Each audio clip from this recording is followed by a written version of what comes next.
3, originally scheduled for this time, has been postponed so that we can bring you the following program.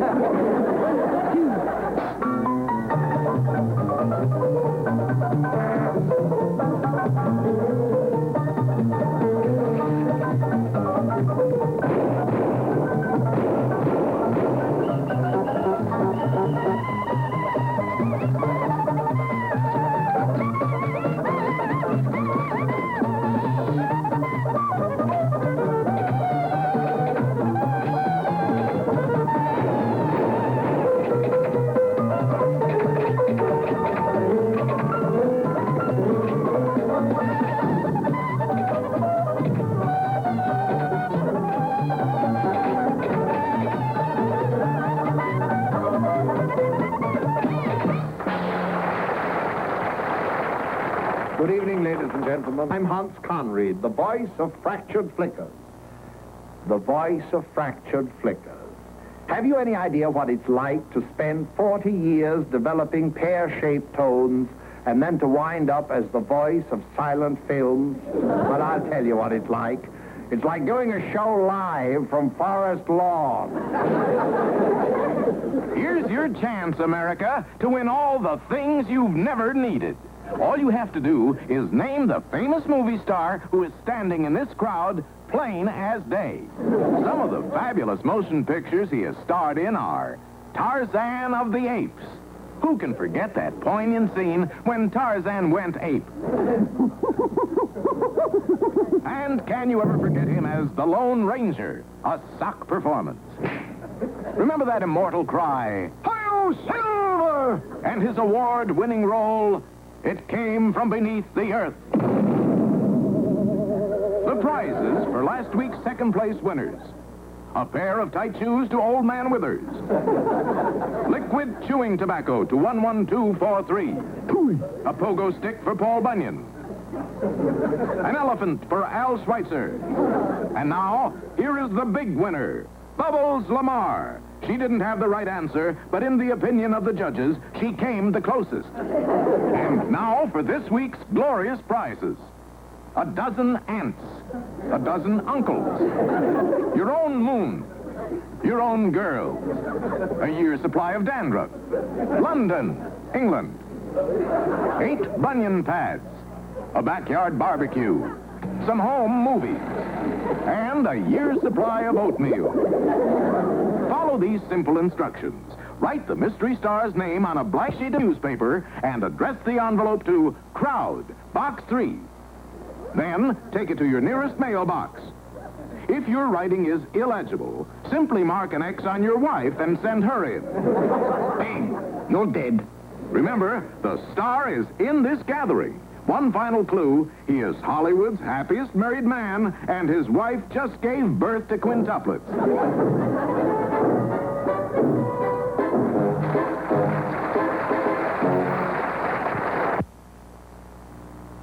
Always eager to do our bit toward promoting misunderstanding between the nations of the world, we on Fractured Flickers are this week inaugurating our own version of the Peace Corps. This event should be the greatest harbinger of international goodwill since the Boston Massacre. As you know, we send envoys to backward foreign nations like this one here to improve our social relations with them. Now, the first to volunteer for our Peace Corps was this man, shown while he was still working for the Fractured Flicker studio. That's our producer there, supervising. Now, what made this man volunteer, of course, we'll never know. But volunteer he did, and his experience in a backward foreign country gave us great insight into the means for Peace Corps success. We owe a vote of thanks to this highly competent young man.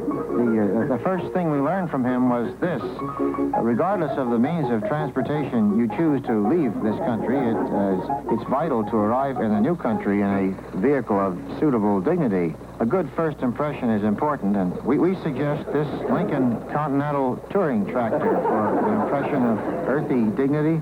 Now, to be sure you're noticed, first do something interesting on the sociological level.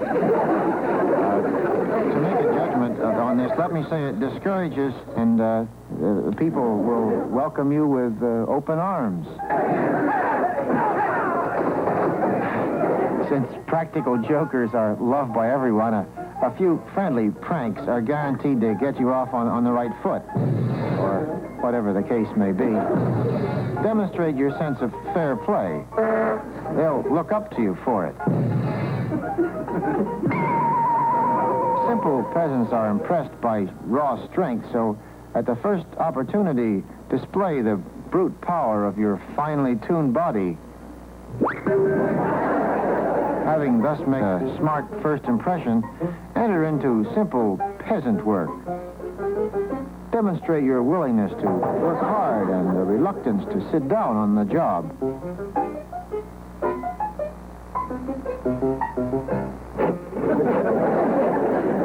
And never underestimate the value of education.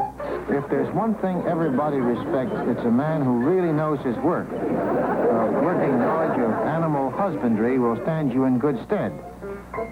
Little animal wifery won't hurt either. Peasants are more prone to accept a man who knows how to handle livestock. See, you'll observe they're very impressed here. Fractured Peace Corps members must realize the value of uprightness. It may make sleeping difficult, but you'll be on your toes and ready for the new day. And it can be chock full of surprises, too. Strange new animals, for example. What do you do when deep in a foreign country you suddenly find yourself face to face with you find, well, this is no time to admit ignorance. Remember, all eyes are on you. So application of the scientific method is in order. Experiment with the animal. Become familiar with it. Overcome its fear of man. And show it who's boss. This is just one of many ways to keep it and the natives looking up to you. Meanwhile, continue your campaign of chummy horseplay. Of course, it may take time to worm your way into their hearts, but if you persevere, you'll finally earn your place among the folk. Still, nobody's perfect, so if all efforts fail, do the good thing and the noble thing. Leave quietly. Withdraw with dignity and grace. Or if you can't leave with grace, at least get her to help you with the luggage. Your departure should be a thing of beauty to pave the way for those who will follow you. Remember, you depart secure in the knowledge that you, our Fractured Flickers Peace Corps envoy, have made a lasting contribution to our foreign relations.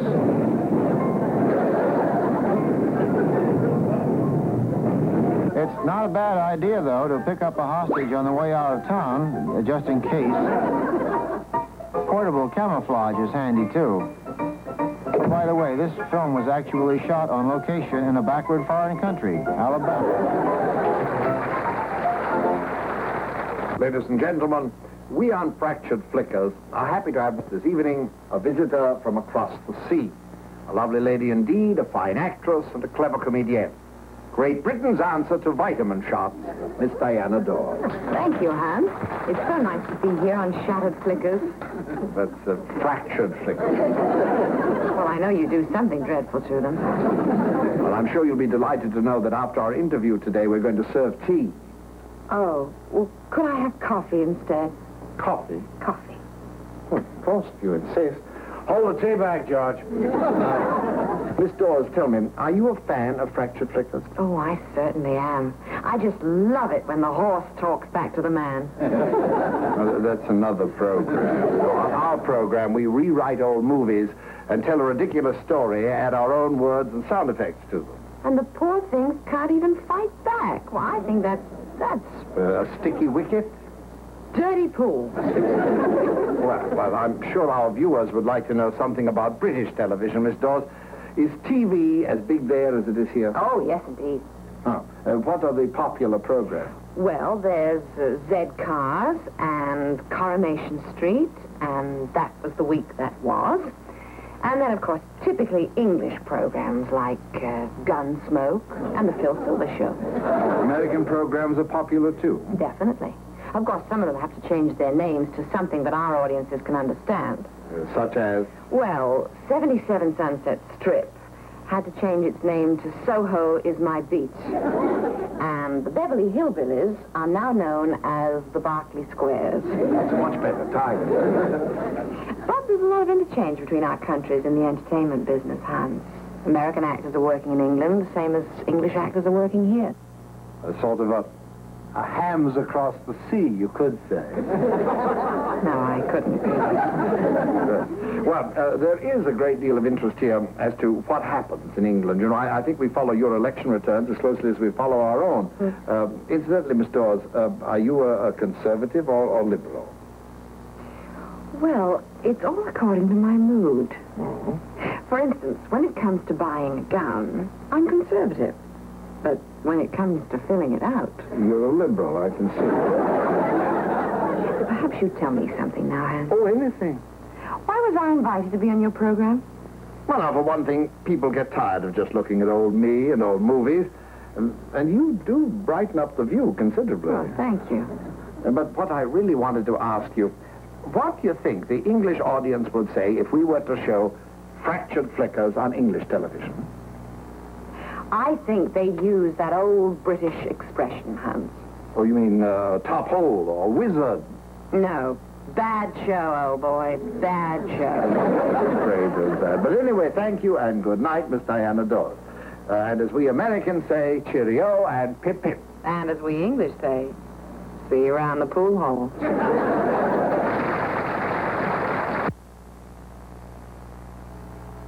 It's our pleasure now to welcome to Fractured Flickers one of those persons who makes movies such a fascinating business. Professional stuntman, Speed Riskin. Speed specializes in doubling for actors in dangerous scenes. And his cat-like balance and ability to take hazardous falls without injury have made his name a byword in the movie industry. So come in, Speed Riskin. Watch out for that lamp.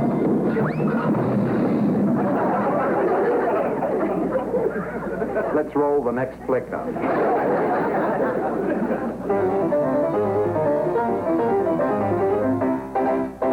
This is another in the series of Minute Mysteries, in which you are invited to match wits with the world's greatest detective, Sherman Oakes.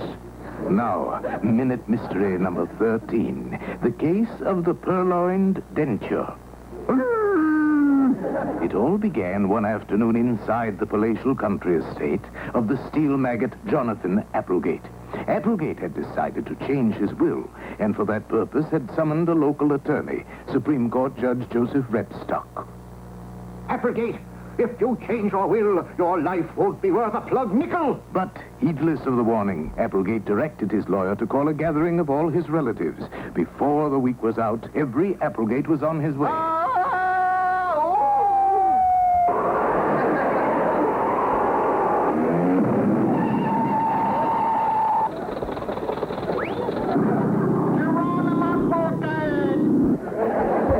No sooner had the last relative arrived than a door leading to Jonathan Applegate's private study slowly opened. Very slowly opened. In fact, so slowly it was an hour later before it was fully opened.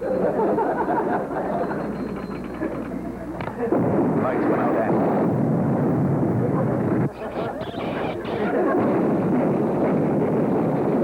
Eventually, Applegate's lifeless form fell to the floor. 1 week later in Washington, another door slowly opened, and out came the world's greatest detective, Sherman Oakes. The game's afoot. The game's afoot. Oh, yes, the game's afoot. Last week, remember, Oakes blew the sewer gang case wide open. Knowing that all Applegates returned to the scene of the crime, Oakes hurried to Philadelphia, where he questioned such shady characters as Peter Pocketpicker, who had picked a peck of pockets. and Stella Seller, who stole seashells by the seashore. Then at last, a solution. The trap was sprung, and the murderer caught. Now, who done it? Can you do what Sherman Oaks did?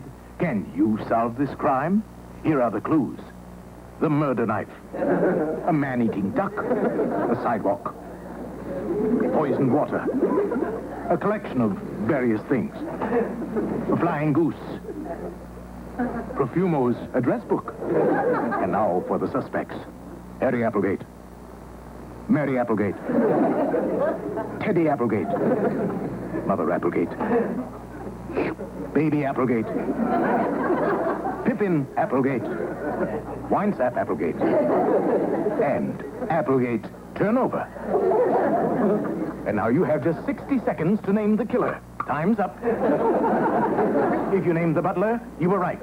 The butler did it.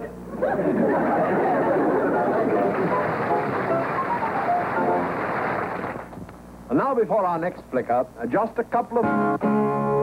Thank you. That was interesting.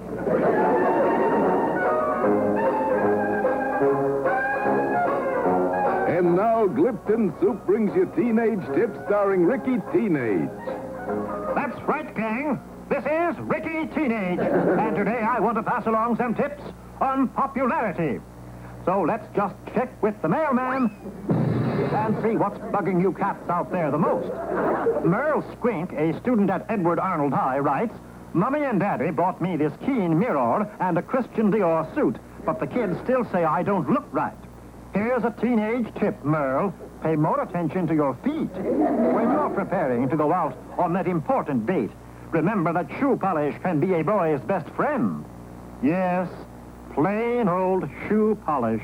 Just dab it on, polish it up to a high gloss, and you... On the shoes, Merle. Merle. Oh, forget it, Merle, and don't write in again. Now, gang, since we're on popularity tips, I can't stress how important it is to make a good impression when you enter a room. Good grooming isn't enough. You've got to have a smile on your face, good posture, and a confident manner, plus a few witty remarks to make. What makes elephants wear tennis shoes? Knock, knock. Who's there? What has 4 wheels and flies? Believe me, you've made an impression. Now, buddies, about athletics. Just remember that going out for a clean, wholesome sport at school is mighty important to your popularity. And remember, it's better to be punchy than unpopular. I'll be back in a minute with more teenage tips. But first, a word from the Glipton Soup people. What's on the table that tastes like that? Must be something from Glipton. Must be something from Glipton. Just Glipton.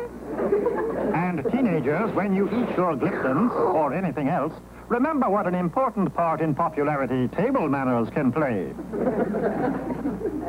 Fat Charlie Dubin, a sophomore at Fidel Castro High in Birch City, writes, When I eat beans in the school cafeteria with the other kids every day, the prettiest girl in school, Zsa Goldfinger, keeps staring on me. Am I doing something wrong? Of course not, Charlie. Correct table manners like yours are often the object of close attention by your friends. Soon you will see that many of them will copy you. Because, Charlie, you've got class. Dear Ricky Teenage, as you can see, I am every inch a lady. But when my boyfriends come to call and my father meets them in the living room, they always lose interest somehow. Why do you suppose this is?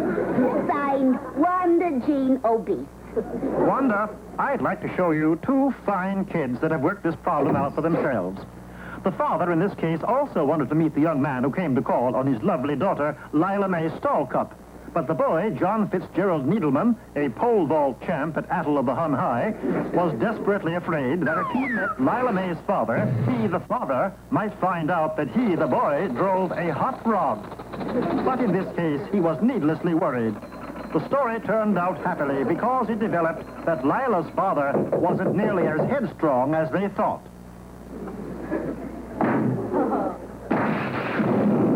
In fact, fact, his head was seriously weakened by a severe cerebral concussion. And now, finally, kids, let's look at a typical average party in a typical average American home just like your own when your parents are away for the night.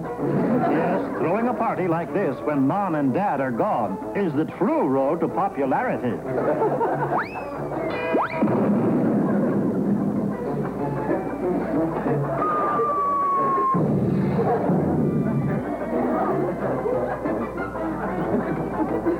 The folks will appreciate the fact that you were at home instead of out on the streets with a lot of vandals.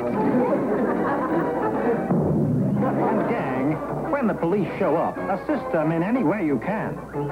That's important at all times. You'll find that if you meet the police halfway, they'll lead you on the right path. Yes, be popular with the police, too. You'll find if you string along with the fuzz will string along with you. If you go around with them, they'll go around.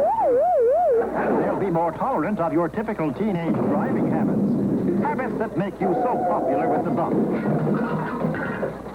Now, this is Ricky Teenage saying so long, gang. And call me if you'd like a tall, thin hot rod.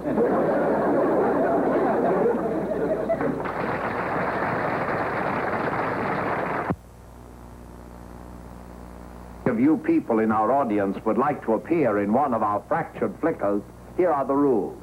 You have to be an actor in silent pictures. You have to have an excellent sense of humor, and you have to be dead.